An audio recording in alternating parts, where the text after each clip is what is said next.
On Friday, Egypt's newly elected president, Mohamed Morsi, addressed tens of thousands assembled in Tahrir Square to celebrate his inauguration this weekend. And he told the crowd, "I stand with you in a square of freedom, and I am one of you." Yesterday, Morsi, Egypt's first Islamist and civilian president, was sworn in before the country's Supreme Constitutional Court. And in his first speech as president, Morsi claimed a transfer of power from the military council. Now, many are hoping he will use that power to follow through with promises to extend the revolution to the women of Egypt by appointing a female vice president and upholding women's rights. Though others are skeptical that such changes will come to fruition under a man who previously led the fundamentalist Muslim Brotherhood and personally called for restrictions on Egyptian women. To help me sort this out, joining me from Cairo are Mona Eltahawy, columnist and public speaker and on Arab and Muslim issues around women, and Ethar El Katatney, an Egyptian journalist and blogger, joining me via Skype. Hi, Mona and Ethar. Thank you for being here. Thanks for having us. So Mona, first tell me a bit about what it's like in Cairo today now that there is a new president. I think it's important to remember that this new president only got 25% of the votes in the first round, and that the majority of voters who helped him become president did so out of fear and hatred of the other candidate. And the other candidate was essentially the military junta's candidate. And now we have a president who struck some kind of deal with that military junta. So we have the military junta and the Muslim Brotherhood basically in power in Egypt. So a lot of us are waiting for concrete promises from Mohamed Morsi as president of Egypt that will give us a promise that he wants to include everybody, women, Christians, minorities of all kinds, and people who do not belong to the Muslim Brotherhood. This is really important. So either some of what Mona is calling for there, we have heard from President Morsi, at least in terms of language, that he's going to support women's rights, that potentially there'll be a woman as one of the vice presidents. Are you sort of encouraged by that language, or do you remain concerned? Well, so far it's good, and I think what we've seen so far, discussion of the Muslim Brotherhood these days has been discussing his personality, the ideologies of the Muslim Brotherhood, and the military-civilian relationship, who's going to be in charge of what kind of ministry.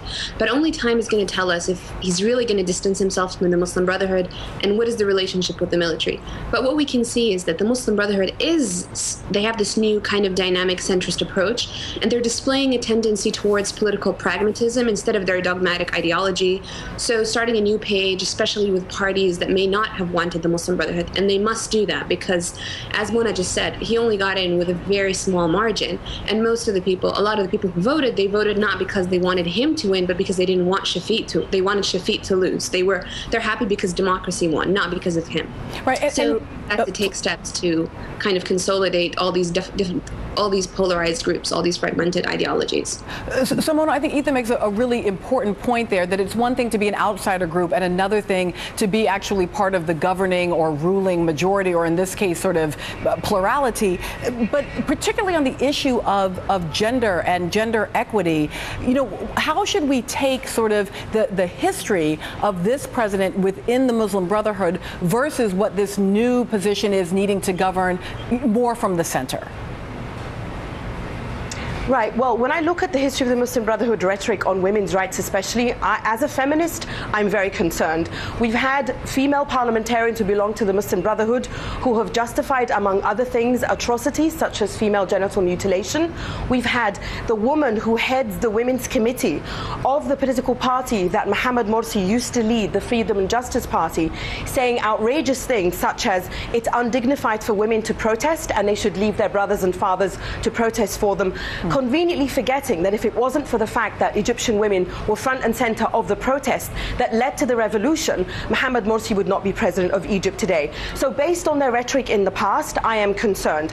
Had Mohamed Morsi said during his many acceptance speeches, "I salute the women of Egypt," standing here in Tahrir, for example, who were sexually assaulted, who paid with their lives, who paid with such a high price, I might have said, this could be a turning of a new page. But I've yet to hear this. And also remember, the Muslim Brotherhood Brotherhood have said in their draft platform in the past that women and Christians could not be president. So I want to be proven wrong in this regard. I want to see him appoint a woman as vice president to send out a clear message that women can indeed be in the highest echelons of power. Mona and Ethar, we're going to take a quick break and come right back because it's possible that I'm asking you the wrong questions. I want to talk a little bit about the economic questions when we come back. And also in our next hour, we're going to ask about the Democratic Party, and seems to be a little unfamiliar these days. Stay with us.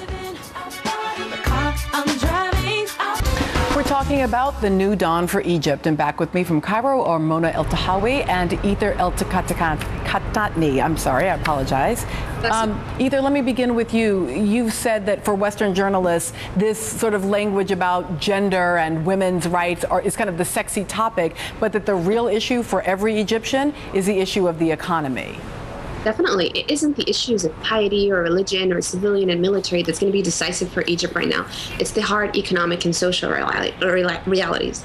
Because consider this, our current fiscal growth is projected as 1.5%. We have a devaluated pound. We have almost 25% unemployment. And we're down to around $15 billion in foreign reserves. The interim military government, they raised money by selling bonds to Egyptian investors, but the interest rate rose and the yield was, I think, 16%.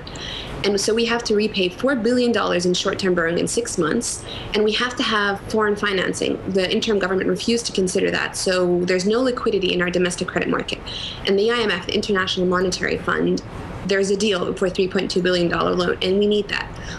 Egypt's economy is projected to grow. We're growing at 1.9%. So in around 40 years, we're going to double our population. You still have really high corruption.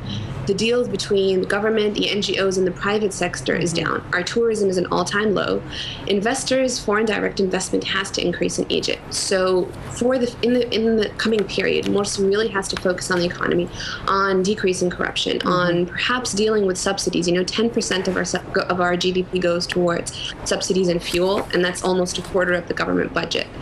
And I think Parliament, before it was dissolved, the interim government actually presented a proposed budget that's going to cut fuel subsidies by, I think, some 27% and end all industry subsidies. Okay, so Mona, Ethar presents a really incredibly important point here that we have these fundamental economic issues that are underlying particularly a transition to democracy. How do we balance the kinds of issues that Ethar is bringing up here with the sort of human rights, basic civil liberties questions that you have often raised?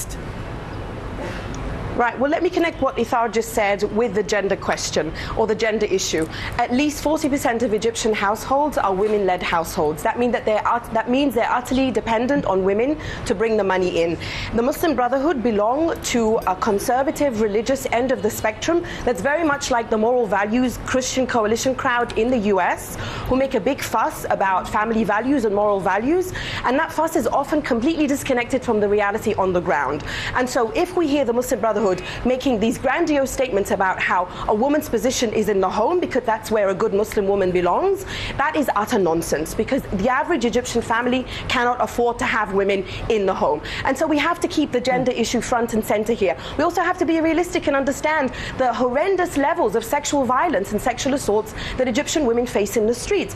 I'm moving back to Egypt to launch a campaign against sexual violence because that's the way I feel I can contribute. I will take that campaign to President Morsi and see if he really does believe in equal rights for all Egyptians and if he really does want to be inclusive. And I think this is where the gender and economic, because if women are going to go out to work, because so many of them are needed to support their families, they need to feel safe outside in the street. That's the reality on the ground.